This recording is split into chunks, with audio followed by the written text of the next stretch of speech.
Hi, Sai here. I'm part of the delivery and implementation team at Analysis Prime. In this video blog, I would like to demo the new ribbon style which was introduced as part of 2023 QRC3 release. In this short video, I'll briefly discuss about the new ribbon, demo it, and close the video by doing a quick recap of what we learned today. As shown in the snapshot here, you see the difference between the old ribbon style and the new ribbon style. Also, note that the new ribbon has been available from 28th of June. The new ribbon also provides us a better UI experience, and it also has a better context as well, depending on what the available functions are there, the relevant tabs get highlighted.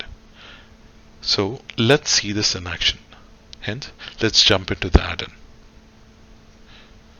So this is the Excel add-in, and basically what this section is telling us is that we have already signed in, as only the sign out option is available.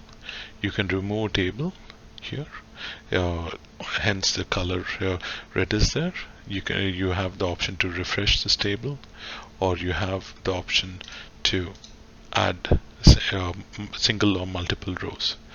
So in this way, the new ribbon style has better UI experience, and I suggest you all try this out.